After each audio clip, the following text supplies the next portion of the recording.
Hey gang, to my loyal followers, you may have noticed that I deleted my last video. It was like 13 minutes long and had some views on it and some loving comments that I appreciate. I wish I could delete the video and still keep the comments, but unfortunately I can't. Oh, by the way, that's my beloved Camino.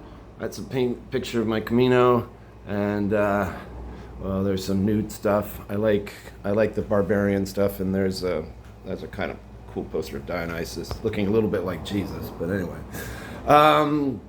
So yeah, I deleted it though because sorry, I'm a little sweaty. I turned my air conditioner off for the video, and there's just another one on in the other room, but it's not quite keeping things as cool as cucumbers. I deleted it because I put people's names in it, and Bermuda's a small place, and I just sort of went on a train of thought and was saying names, and I wish I hadn't. Even if I described the person, they would still figure out who it was. And it's a small place, and I don't want to name shame anybody. That was wrong of me to do. So it only had 20 views so far, so I don't think I made anyone famous. So I took it down, and I'm gonna sort of talk about the same things, but try to keep it general. So, and also if I keep it general and don't name any names, I can be a little more nasty if I want to be. No, what did I really want to say? Well, the main thing I wanted to say about this week is that I realized that it's a difference in principles. I just watched a video. It's an excerpt from Dinesh D'Souza's new documentary where he's talking to this very famous imam called Talib or something like that. He's an extremist Muslim, right? He's found the error of his ways. I think he's still a Muslim, but he's very moderate now. And he explains why the question is posed to him: why do the political left always seem to align themselves with radical Islam, given that radical Islam is so deeply antagonistic towards so many of the values that the progressives claim to have for themselves. And the Imam explains, he's like, oh yeah, we're totally against homosexuality, we're totally against abortion, but our experience, he says, we always vote for the left party because we think they're stupid, that they have no principles, they have no foundations. So we have no problem telling them to go on and do their sex and have their abortions and wipe themselves out of existence. And while we quietly gather political power through our numbers, and at the same time, we don't practice any of those things that we vote for. We tell the non-Muslim women to go ahead, have abortions, but our women, we will never have one, right? And it's funny is that I was having this debate with this Islamic girl who is now a former friend, sadly, who was listing off all these things that Charlie Kirk says that she thinks are hateful, including, he doesn't think abortion should be legal. And I was like, but also she claims he's Islamophobic because he says Islam wants to take over Europe and America and so on. And I'm like, well, how do you have your cake and eat it too? It's like your own Quran has very choice things to say about things like abortion and so on. He espouses moral views that you as a Muslim would agree with. And number two, are you really saying that there aren't radical Muslims that want to take over America and so on? I get it that it's not all. I think the problem with this person is that, again, everything with gals is sometimes personalized. She thinks to herself, well, I'm a Muslim and I don't have those views, therefore it's Islamophobic to say this. She just closes her eyes to the reality that there are people, as explained by this imam, who really want to do that very thing. They really want to take over. And you have plenty of videos of people saying, we will have taken over England by 2035. So it's, I get frustrated thinking at some point that it's driven by a spirit of animus, but there is a general incompetence. There's a certain low level of narcissism, and a cognitive dissonance that goes on that I found debating with some of these folks. And I keep trying to tell myself they're not bad, but when you don't have any principles, I kind of think that that's a choice. And with this other guy, he just kept coming and coming and coming. He was sort of a friend of mine. He used to be transgendered, but apparently had sorted it out. So when I suggested that, when he says Charlie's a bigot because he thinks transgenderism is a mental illness, and I'm like, well, by your own account, isn't it? You had like a gender identity crisis for a while, and then you figured it out. I mean, that's a mental issue. That's not a physical thing. It just goes to show you weren't actually born in the wrong body.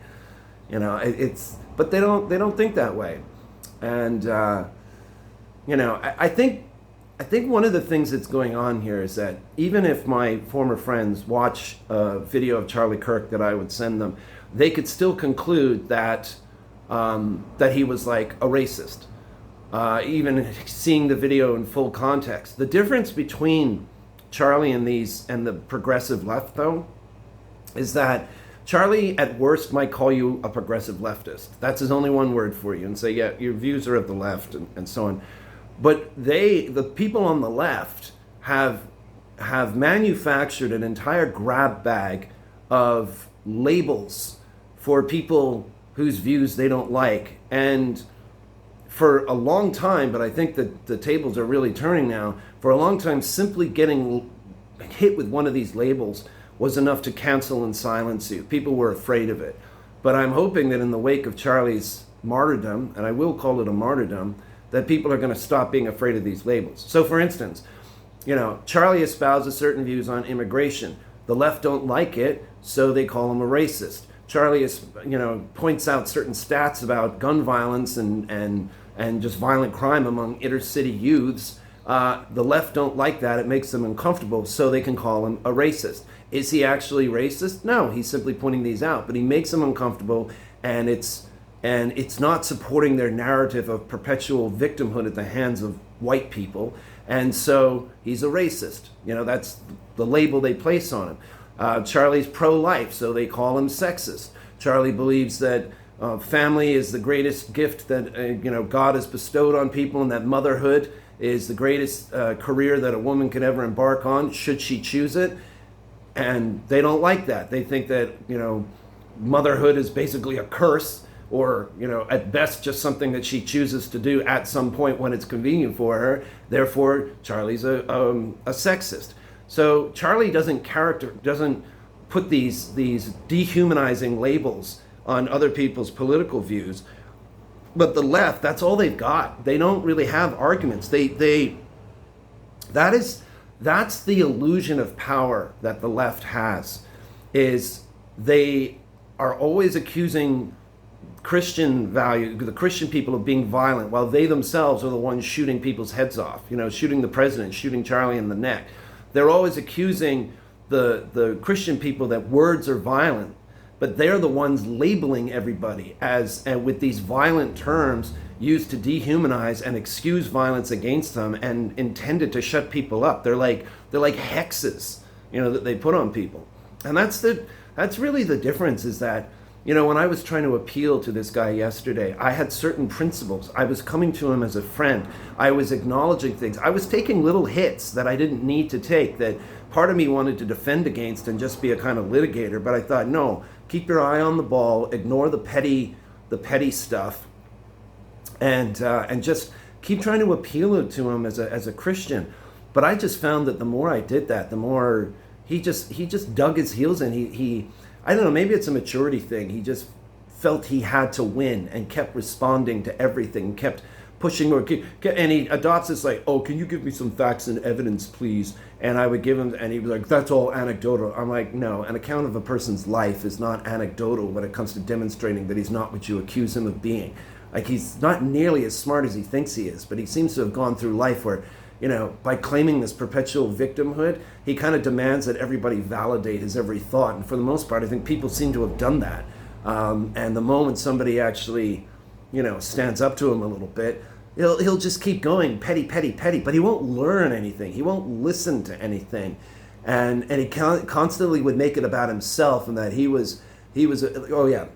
I told him, like, stop claiming victimhood. He goes, when did I say I'm a victim? He did that more than once. He's like, when did I say I'm happy Charlie Kirk is dead? When did I say this? And it's like, you don't have to, dude. Like, when did Charlie Kirk say that he's a white supremacist? He never has. And in fact, he has disavowed white supremacism numerous times. But you infer that based on your interpretive lens of how you interpret what he's saying. All right? So I'm doing that with you. When you constantly make these claims about how this person is, trying to harm people and it's all homophobic and all this sort of stuff, I'm like, this is your victimhood talking here. Or when you claim that I'm engaging in character assassination of you, I said, dude, the only character who was assassinated, the only true victim here was Charlie Kirk, not you. So stop claiming victimhood. When did I say I'm a victim? Oh, fuck. It's this unprincipled, egoistic, is it evil or is it just incompetence or a little bit of both? It's, there's no humility at all. There's no, oh yeah. Remember what Charlie said, go into every conversation realizing that you might be wrong, referring to himself, and that you have the opportunity to learn something. And I do that, but I end up coming away just experiencing these people who are so sure they're right, but so unable to maintain their position without resorting to the cheapest of sort of, not even tricks, it's not even skilled, it's just this mental gymnastics that they'll keep, turning things around on me, but also on themselves. It's hard to follow. Well, I mean, it's like you kind of make your point and then just want to leave, but then because they persist like a gadfly, you keep coming back, and I'm like, okay, this is not healthy. I mean, there's two expressions that come to mind: never argue with a pig, you'll just get dirty, and the pig will enjoy it. Or there's never argue with stupid people because they'll beat you. What is it? They'll throw you down and beat you with experience. Which is unkind to say about my former friend, but I don't know. I don't know what the alternative is. Anyway, this has gone on long enough. It's been an interesting week, but Charlie has inspired a lot of people with whom we realize that there is just no common ground with some other folks, that we are implacably divided between people who want to put aside the politics of race and sex and gender to follow Jesus Christ and to welcome everyone into the kingdom, versus people who just think race, sex, gender, and these types of labels and identities are all there is, and will passionately claim those things for themselves so that they can maintain a sense of professional victimhood, which it's all fueled by resentment and envy, which is illusory. They don't have to feel that way, but it makes them more comfortable, and it also makes them, to some extent, feel they can game the system and demand things from people willing to give it to them. But we may be getting to a point where it's going to be like, life's tough, wear a helmet, suck it up, buttercup, let's go.